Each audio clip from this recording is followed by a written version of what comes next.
నారాయణ నారాయణ నారాయణ శ్రీమన్నారాయణ నారాయణ నారాయణ నారాయణ దేవర్షి, మేము తమరినే వెతుకుతూ ఉన్నాం.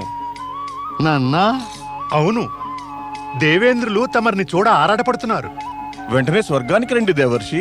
ఎందుకు ఎందుకు ఎందుకు రావాలి నేను స్వర్గానికి? నేను ఆ దేవేంద్రుడు సేవకుడనా? నేను నా ఇష్టం వచ్చినట్టు చేస్తాను. నారాయణ నారాయణ. ఇష్టం వచ్చినప్పుడు ఎక్కడికి వెళ్ళాలనుంటే వెళ్తాను, లేకుంటే వెళ్ళను. కోపగించకండి దేవర్షి. మేము తమరిని ప్రార్థిస్తున్నాం. తమరు గనక మాతో స్వర్గానికి రాకపోతే దేవేంద్రులు మాపై కోపగిస్తారు. ఓహోహోహోహోహో, బాగుంది, చాలా బాగుంది. దేవేంద్రుడు తమపై కోపగించకూడదని నాపై నేనే కోపం కలిగించుకోవాలా? చాలా బాగుంది. మీ ముగ్గురి సమస్యల భారమంతా నా నెత్తిన నేనెందుకని వేసుకోవాలి? తమకెవరూ చెప్పకపోయినప్పటికీ ప్రపంచంలోని సమస్యల భారం అంతా నెత్తిపైన వేసుకుంటారు కదా. చెప్పానుగా, నేను ఏది చేసినా కూడా నా ఇష్ట ప్రకారమే చేస్తాను. నాకీ విషయం తెలుసు. ఆ దేవేంద్రుడు నన్నెందుకు పిలుస్తున్నాడో. ఆ లక్ష్మీనారాయణులు జలంధర భవనానికి వెళ్ళారని చింతిస్తున్నారు, నాకు తెలుసు. ఆయనకు కావాల్సింది నేను వారిని అక్కడి నుంచి తీసుకురావడమే. కానీ అలా చేయడం నా వల్ల మాత్రం కాదు. తమరు చెయ్యలేరా? తారకాసురుడు భయంకర రాక్షసుడు కదా, అత్యంత భయంకరుడు. జలంధరుడు అతని తర్వాత పుట్టినవాడైనా కూడా రాక్షసత్వంలో ఆ తారకాసురుని తలదన్నినవాడు. అక్కడికెవరెడతారు? పైగా నేనా? నారాయణ నారాయణ.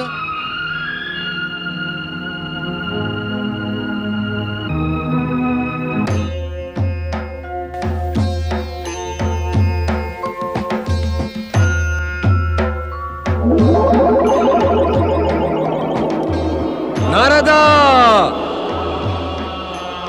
నారాయణ నారాయణ నారాయణ స్వామి నారాయణ నారాయణ నారాయణ. నారదా! నారదా! పరమేశ, ఆజ్ఞాపించండి పరమేశ. జగతిలో అసురరాజు జలంధరుడు ఉండడం అనేది జగతికి హితం కలిగించదు. అందువల్ల అతడి వినాశానికై శక్తి స్వరూపిణి పార్వతి క్రోధాన్ని నీవు మేల్కొల్పాలి. జాగృతం చెయ్యవలసిందే. ఈ పని నిర్వర్తించడానికి కేవలం నీవే సమర్థుడవు, యోగ్యుడవు. అందుచేత జలంధరుని వద్దకు వెళ్ళి నీ చాకచక్యాన్ని ఉపయోగించు. చాకచక్యం ఉపయోగించాలా? నీకు మంగళమగుగాక. పరమేశ, చాకచక్యాన్ని ఉపయోగించాలి. లక్ష్మీనారాయణ నారాయణ నారాయణ. ఓం నమః శివాయ. ఓం నమః శివాయ. ఓం నమః శివాయ. ఓం నమః శివాయ. ఓం నమః శివాయ.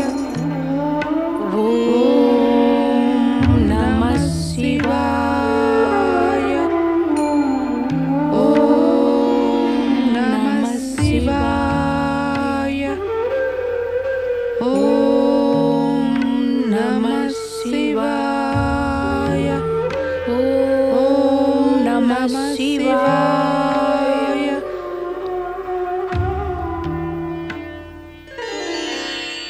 దేవి, తమరిక్కడికి రావడం శివకృప యొక్క పరిణామమే.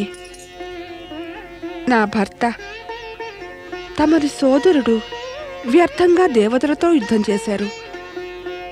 భూలోకంలో ఇంత పెద్ద సామ్రాజ్యంపై ఆధిపత్యం పొందిన పిమ్మట కూడా స్వర్గంపై ఆధిపత్యం పొందవలసిన అవసరమే లేదనిపిస్తోంది. జ్ఞానులు బుద్ధిమంతులు ఆధిపత్యం గురించి కాక కర్తవ్యము ఆచరణల గురించి సచేతనులవుతారు. నీ భర్త నా సోదరుడు అయిన మహాబలి జలంధరుడు వీటన్నిటినీ మించి తన పరాక్రమంతో సామ్రాజ్యం సాధించాడు. కేవలం పరాక్రమమే కాదు దేవి, నా పాతివ్రత ధర్మము, నా సతీత్వము కూడా మహాబలి విజయాలకు తోడ్పడ్డాయి. ఇది మహాబలికి నాకు కూడా గర్వకారణమే కదా. అవును, స్వయంగా పరమేశ్వరుడే నాకు దృఢ విశ్వాసాన్ని కలిగించారు. నా సతీత్వమే సదా నా భర్తను రక్షిస్తూ ఉంటుందట. నీ సత్ప్రవర్తన, నీ ఉన్నతాదర్శాల వల్లనే పరమేశ్వరుడు నీకు వరంగా ఈ నమ్మకాన్నిచ్చారు. ఓం నమః శివాయ. బృందా బృందా బృందా స్వామి, స్వామి, బృందా, నీవు మా ఆజ్ఞను, మా మాటను పాటించనే లేదు. లక్ష్మీ, విష్ణువు ఇంకా మహలులో మన అతిథులుగా ఉంటూ మనకు విరుద్ధంగా కుట్రలు పన్నుతున్నారు. లేదు స్వామి, లేదు. వారు మనకు విరుద్ధంగా కుట్రలెన్నడూ పన్నలేరు. వారు మనకు బంధువులు, మన శుభం కోరేవారు. హే! బంధువులట, శుభం కోరుతారట. అందుచేతనే నీవు నీ భర్త కోరికనే ధరించి ఇంకా వారిరువురిని మహల నుండి పంపేయలేదా? బంధువులంటే ఇలాంటి వారేనా? నా ప్రాణాలు తీయడానికి ఉద్యుక్తుడైన తన భర్త విష్ణువును ఆపలేకపోయిందా నా సోదరి లక్ష్మి? సోదరి అంటే ఇటువంటిదేనా? తనకు తెలియదా నేను తన భార్యకు సోదరుడనని? విష్ణువు నాపై చావు దెబ్బలు కొట్టాడే. బావగారు ఇలాగే చేస్తాడా? ఆయన దేవుళ్ళందరిలో శ్రేష్ఠుడు, పూజనీయుడు. ఏమయ్యింది? దేవతలు మనకు శత్రువులు. ఇలాంటి దయలేని స్వార్థపరులు నాకు బంధువులు, శుభం కోరేవారు కారు, ఎన్నటికీ కారు. ఏమైనా సరే వారిక్కడి నుంచి వెళ్ళిపోవలసిందే. అవును జలంధర, ఇక మేము నిశ్చయించుకున్నాం. మేమిక్కడి నుంచి వెళ్ళిపోవాలి. కానీ ఈ విధంగా మమ్మల్ని అవమానించి పంపినందుకు దుష్పరిణామం కూడా నీవనుభవించాలి. అది నిశ్చయమని తెలుసుకో. నీ సర్వనాశనం సమీపించింది. నీవు స్వయంగా మమ్మల్ని ఇక్కడికి ఆహ్వానించావు, కానీ అవమానించి మమ్మల్ని వెళ్ళగొట్టి పంపించి వేస్తున్నావు. బుద్ధి నిలకడ లేనివారు జీవితంలో నిలకడ సాధించలేరు. నీవు సాధించలేవు.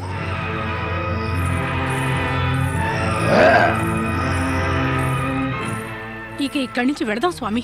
నీవెలా అంటే అలాగే. అతిథులకు అవమానం మహాపాపం స్వామి. అతిథులను అవమానించి తమరు మహాపాపం అనుభవిస్తారు. దీని దుష్పరిణామం నుంచి తమరినెవరు రక్షించగలరు?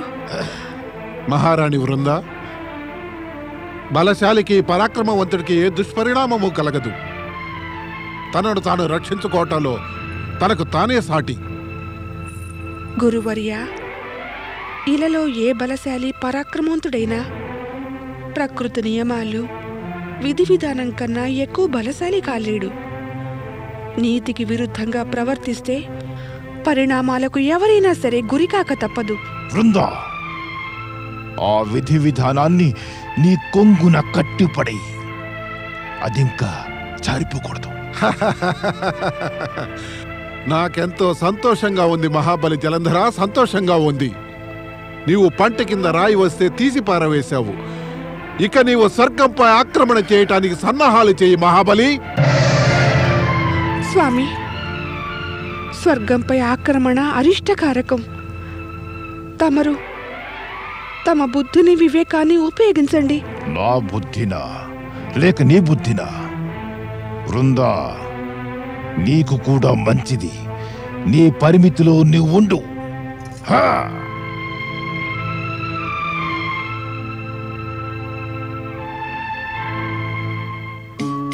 నారాయణ నారాయణ.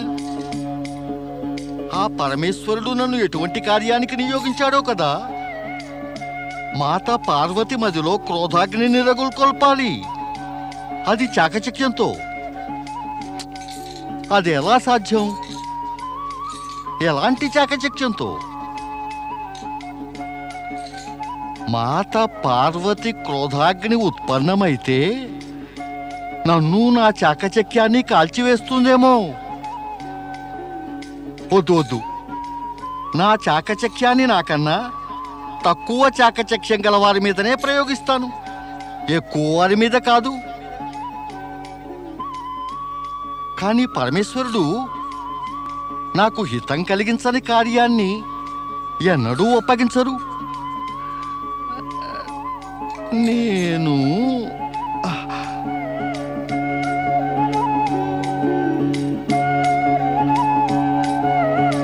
నారాయణ నారాయణ.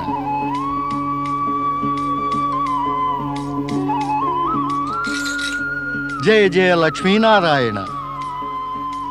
ఇదేమిటి ప్రభు, మీరిద్దరూ మహాబలి జలంధరునికి అతిథులు కదా, ఇంత త్వరగా తిరిగెలా వచ్చారు? తిరిగి రావడం కాదు, వెళ్ళగొట్టేశారనాలి. సోదరి ఇంటి నుంచి సోదరుడు తిరిగి వస్తాడు, కానీ సోదరుడి ఇంటి నుంచి సోదరిని వెళ్ళగొట్టారని వినడానికి విచారంగా ఉంది. అంటే తమో గుణం పెరిగిపోతోందన్న మాట. అవును నారదా, అదే జరిగింది. జలంధరుడు మమ్మల్ని ఘోరంగా అవమానించాడు. అతడికి సర్వనాశనం తప్పదు. అవును మాత, పూజ్యులు ఆదరణీయులు ఇలా సత్పురుషులను అవమానించేవాడు మృత్యువుకు ముందరే మృత్యువు వల్ల అవమానం పొందుతాడు. అతడెంత అవమానితుడవుతాడంటే మృత్యువుకు ముందరే అతడికి మృత్యువు ప్రాప్తిస్తుంది, సర్వనాశనం కలుగుతుంది అతడికి. మాత, తమరి ఉద్వేగాన్ని నేను నా మాటలతో వెల్లడిస్తున్నాను. మీరిరువురిని ఇక్కడ చూసి నేను ప్రసన్నున్నయ్యాను. తమరిని దర్శించడంతో నా సమస్యకు పరిష్కారం లభించింది. అదెలా నారదా? అదంతే ప్రభు, పరమేశ్వరుడు నన్ను ఒక కార్యాన్ని పూర్తి చేయమని ఆదేశించారు. తమరిరువురిని దర్శించే ముందు కార్యం ఎలా పూర్తవుతుందా అనే సందిగ్ధంలో పడ్డాను. కానీ మీరిరువురిని దర్శించిన పిమ్మట సందిగ్ధం తీరింది. అంటే ఆ కార్యాన్ని నేను నిశ్చింతగా పూర్తి చేయగలుగుతాను. ఇక నాకు పరమేశ్వరుని ఆదేశపు అర్థమేమిటో తెలిసిపోయింది శ్రీహరి. ఏమా ఆదేశం, ఏమా కార్యం, ఎటువంటి సందిగ్ధం? స్పష్టంగా చెప్పు నారదా. మాత, ఈ జగత్తులో మనస్సు వాక్కు స్పష్టమై తక్కినవన్నీ అస్పష్టంగా ఉన్నా సరే ఈ ప్రపంచంలోని వారందరూ సుఖంగా ఉండగలరు. నారదా, నీవు మళ్ళీ మాటల మాయాజాలం పనడం ఆరంభించావు. నేనడుగుతున్నదేమిటి, దానికి నీ సమాధానాలేమిటి? మాత, తమరి ప్రశ్నలకు సమాధానం ఇవ్వగల సామర్థ్యం నాకు లేదు. అది శ్రీ మహావిష్ణువే చేయగలరు. నారాయణ నారాయణ. అరే, నారదుడేమీ చెప్పకుండానే అదృశ్యుడయ్యాడే. వైకుంఠం వెళదాం, అక్కడ నీకు అన్ని విషయాలు తెలుస్తాయి. మహాబలి జలంధరుడికి జై! మహాబలి జలంధరునికి జై! మహాబలి జలంధరునికి జై! అసురాధినాయకుడు మహాబలి జలంధరునికి జై! సామ్రాట్టులో సామ్రాట్టు మహాబలి జలంధరునికి జై! సేనాపతి, ఆజ్ఞాపించండి మహాబలి. సైన్యాన్ని సిద్ధం చెయ్యి. మనం వెంటనే స్వర్గంపై ఆక్రమణ చేద్దాం. తమరి ఆజ్ఞను పాటిస్తాను మహాబలి. నారాయణ నారాయణ. ఓ మహాబలి జలంధర, స్వర్గంపై విజయం పొందటానికి సన్నాహాలు చేస్తున్నారే. ఏం, మేము స్వర్గాన్ని జయించలేమా? నారాయణ నారాయణ.